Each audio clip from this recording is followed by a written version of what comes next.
Čau, te atkal Gunča. Labi, noslēgsim šo rubriku par vēja ģeneratoriem. Šodien ziema, -6. Mieriņš sasniedzis, redzam. Ir tā, ka vēja nav. Nenoķēra, gaidīja, ka būs neonāk pievakarā. Nav. Tad nāc nofilmēt tāpat viņa. Viss tur salikts, viss tur liežas. Atbildēt uz jautājumiem, aktuālākie jautājumi kādi. Vairāk cilvēki prasījuši, ja viņam ir 600 apgriezieni pie pilna vēja, teiksim, 20 metru sekundē. Viņš ārā akumulators. Ko darīt? Nu, manā gadījumā bija uztaisīts tā, ka es to astūru pielieku ar motoriņu un viņu sakas, sašķērēt. Viņš apstājās vienkārši, bet, tas nedod nekādu enerģiju atkal. Šobrīd ir tā, ka man akumulators izrādīja viņš nevar, jo baigi lieli akumulatori. Nav tā problēma šobrīd aktuāli. Pēc, ka man bija mazie akumulatori, tad jā, tik tiešām viņš vārīja ārā pie lieliem apgriezieniem. Viņš kaut ko kilovatu grūž iekšā, tad nezinu, kam pēc to jāpareizi. Un akumulatori vārās. Ja viņas netērē to enerģiju, es mājās vai kā, ir slikti. Pēc tam jālīja destulētais ūdens klāt. Pārdodas Ķīnā relejs speciāli, ar ko var pieregulēt spriegumu. Viņš gan citiem mērķiem laikam bija domāts, bet reāli beigas darbojas labi. Viņu var pieregulēt spriegumu, pie kura viņš ieslēdz lielāku releju. Un tas lielākais relejs nogrūž strāvu no akumulatoriem tenos. Vispār tas bija labi. Viss strādāja, viss darbojās. Šobrīd, saka, man tā pašam problēma nav, bet gan jau kādam iesācējiem, kurš taisa vai kādam, kas nevar tos lielos akumulatorus nopirkt dažādu iemeslu pēc, gan jau viņš ar to sastapsies. Tā kā, būs tā problēma.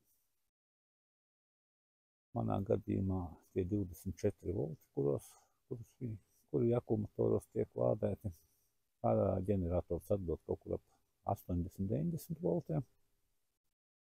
Pie 600 apgriezieniem vai nebija visi 110 volti, bet man viņš patiešot savu taisngriezu tupa, 3 fāzes ar taisngriezu izgrieztas un iet akumulatoros, un nekā nav vairāk viņam. Cik tiešām viņam nekādu tur kontrolieri neliku. Liku sākumā baigi zudumi. Ar šitā patiešo, viņš nevar uzvārīt tāpat. Un viņš arī nevar sasniegt tos voltus savus, jo akumulators pretspriegums viņu notur.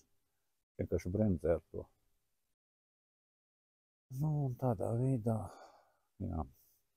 Un vēl, kas tenam 24 volti baigi lielā pretestība, apmēram 1,5 ohma, ja. Tas sanāk, ka īsavien un baigi ātri viņš to, nosēdina atkal tos akumulatorus. Baigi rīgs, es nezinu, es tā līdz tam nenonācu, lai tas tens tiktu izmantots viņu nopirkt, tā arī kastē stāv. Labi, šobrīd pašlaik tas ir viss. Tālāk parunāsim par kādām citām lietām. Varbūt pat interesantākām. Tā, skaties. Šits ir diožu tilts, kurš man bija agrāk vēja ģeneratoram uzlikts.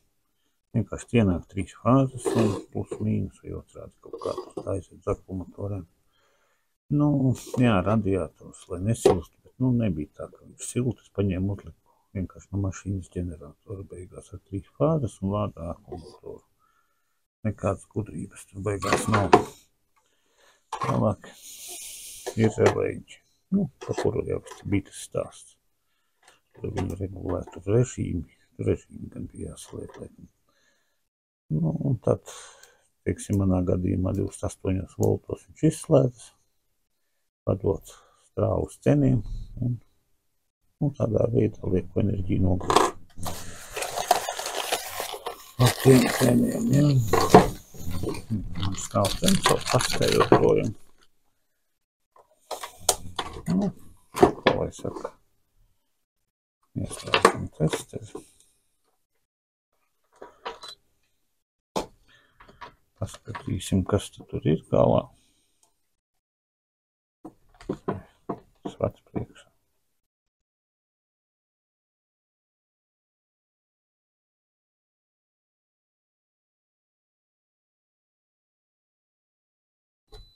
Kontakta nav.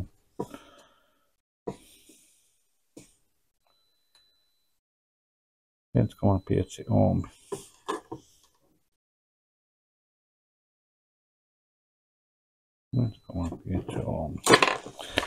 Paņemam parasto testeri.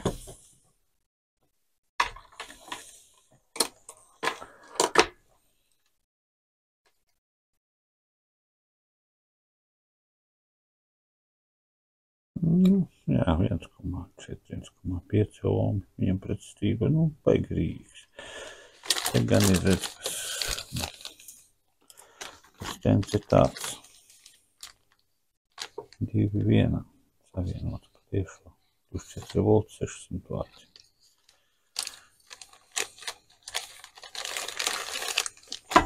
Iespējams, ka tos 300 vatus ielieto, bet ar to jau neko neuzsargīs, vai ne?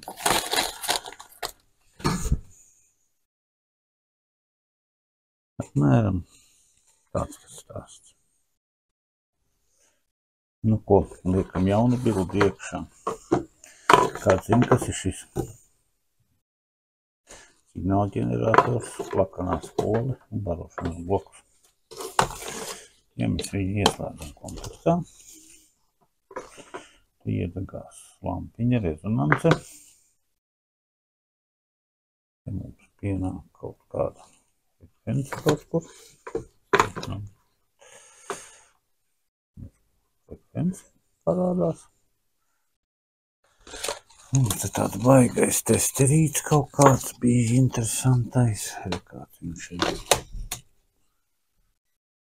Viņš tur var nomērīt, viņš varēja nomērīt hertz. 330 hertz kaut kur tur tā. 280, 290. Viņš ir kā stabils, bet tas pats testers tā. Būtīgi mēra. Kaut kāds lēts ķīnies, par ko nav viņa daudz varētu prasīt, vai ne? Tāds. Un tad viņš stīvu sīnus grūš ārā tā spola. Kam tas ir domāts? Ziniet, lielākā daļa jau zina. Daži gadi atpakaļ bija ļoti populārs. Ļoti Krievijā. Es te viņus taisīju. Ir prasījuši, es esmu daudziem arī uztaisījis, bet pašlaik man laika trūkuma dēļ es to nenodarbojos. Par viņu parunāsim atsevišķi kaut kādu nedaudz vēlāk. Signāla ģeneratoriņš rezonance aiziet un 300 kHz frekvence viņam spoli tiek padota. Tā kā kaut kad nākotnē.